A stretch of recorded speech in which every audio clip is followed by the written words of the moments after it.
When it comes to whether or not we are convinced by a speaker's message, our mind uses one of two pathways.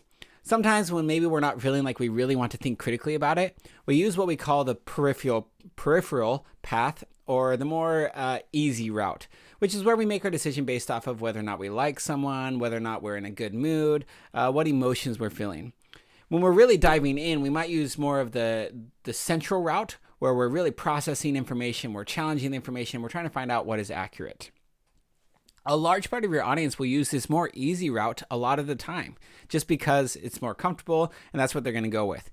And so a big part of whether or not they listen to you and whether or not they agree with you is going to be you. How you present yourself, how you present the information, whether or not they like you as a person. You may have audience members who just for whatever reason don't like you and therefore disagree with your message, even though they might agree with the same message given from someone else. So it's important for you as a speaker to understand what vibes you portray and how others interpret your presentation, so that way you can make adjustments in order to adapt to any given audience. So there are a couple things that matter here. One, probably the most important, is people enjoy authenticity. They want to see the real you. If they feel like you are trying to manipulate them or control them, they're probably not going to respond well to your message. But if they feel like you're being authentic and open, then they're more likely to listen to what you have to say. So consider things like being aware of who you are. Are you sharing messages that you actually believe in? Are you willing to adapt to feedback from other people? And are you being an ethical communicator? Those things help show the audience that you really care about what you're talking about and that you believe it's beneficial for them, and not just you're trying to convince them to do something that's beneficial for you. Our goal then this semester is to help you build speaker credibility, which is the extent to which your audience trusts and believes what you have to say. This can be really important, especially if you're talking about an issue that maybe has cultural or societal ramifications, and you want to make sure that the audience understands the importance of it. So there are 4 dimensions of speaker credibility that we look at. We look at competence, trustworthiness, likability, and dynamism. Competence is whether or not the audience perceives that you are an expert in the area or that you are capable of doing what you're talking about. Okay, so for example, if I were to give a speech on what it's like to be in the NBA, I'm not very competent in that area. I've never been in the NBA. My audience probably knows that I'm not that good at basketball. And so they're not likely to trust what I have to say over if we were to bring in LeBron James or Steph Curry to talk about it. They're going to trust him and perceive them as being more competent because they have expertise and they have abilities in those areas. So your audience looks at your topic and they look at you and they say, is this an appropriate connection?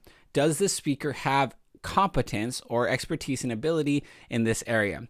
So the way to improve this perception, to help your audience perceive you as competent, make sure you spend a lot of time doing research. Make sure you're prepared for what things might be on the mind of the audience members, what questions they might have, and try to answer those preemptively and to help them feel like you are competent. Make sure you're using the appropriate language for the appropriate audience. Make sure that you do show them why you are an expert in the area. In fact, in the next lecture, when we talk about introductions and conclusions, I'm going to show you how your introduction can be used to build competence, at least the perception of competence, to show the audience why they should listen to you. Another key issue here is to cite your sources. A lot of speakers get lazy in citing because they're afraid that it'll make them look bad. They're afraid that their audience will feel like it's secondhand information for some reason. But the reality is audiences like to hear those citations because it helps them know that that information is coming from reliable sources. The other thing here is practice your delivery. Competent deliverers come across as competent in terms of information as well. So if you look like you know what you're doing in terms of being in front of people, people are going to assume that you also know what you're talking about. So practice your delivery. Trustworthiness is whether or not your audience thinks that they can believe what you have to say. There are a lot of speakers out there who are competent and even likable, but people just don't trust them. So how can you build your trustworthiness? How can you help your audience to believe what you have to say? First of all, this is where it's important to be consistent in terms of being an ethical speaker. Because if you are unethical once, it's going to ruin or at least hurt your ability to build trustworthiness for the rest of your career. Make sure that you are respectful of other viewpoints, and be sure to acknowledge things that may be inconvenient, as long as they're true. So a lot of speakers will try to brush things under the rug because they're not convenient. But if it's true, it's important for you to bring that up for your audience.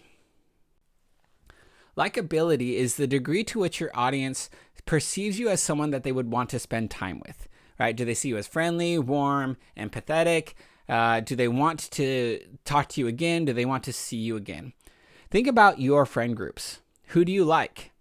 Probably you like someone who shows genuine interest in you. We tend to like people who have shared values and who we think see the world the same way that we do, and who validate the way that we see the world. So to improve likability, be sure to spend time asking questions from your audience members. Project this friendliness by smiling, by taking time to look in their eyes, by nodding when they're talking, maybe sharing a story that helps show how you can relate to them, and especially demonstrating empathy when they share hard experiences with you. The fourth dimension here is dynamism. So this is a term we're going to use a lot this semester. We want you to be dynamic speakers. Dynamic itself simply means change. So dynamic is change. So if you listen to a dynamic song, it's one that maybe gets really loud and then really soft, and then goes really fast and then goes really slow, right? So dynamic means you are changing. Dynamic speakers tend to be seen as more competent speakers and have more credibility because their audience enjoys watching them more. So being enthusiastic, being animated with your voice, talking at times with maybe excitement in your voice, whereas maybe other times you might need to get a little more mellow and talk slower. Being assertive with what you have to say, projecting this confidence, and making sure that the audience can see that you are engaged in the conversation, right? So the opposite of dynamic would be what we call monotone. That's where you just sort of talk the same way the whole time and it gets really boring really quickly, right? The problem with monotone speaking is it makes the audience think that you are bored, right? And if you're bored with the topic, they're not going to be excited about it either. So dynamism helps them to be excited because they can sense your excitement and get drawn into it. Now, you do have to be careful to not overdo this. Remember, we talked about being authentic, right? So you don't want to be crazy over the top, excited about something that you're not really excited about. So choose topics that you are excited about so you can get naturally excited about them. Don't go overboard. Getting overboard can make it feel like you're trying to force it onto the audience, and nobody likes that either. So take some time making sure that you're practicing showing your appropriate energy, showing your authentic excitement for your topic.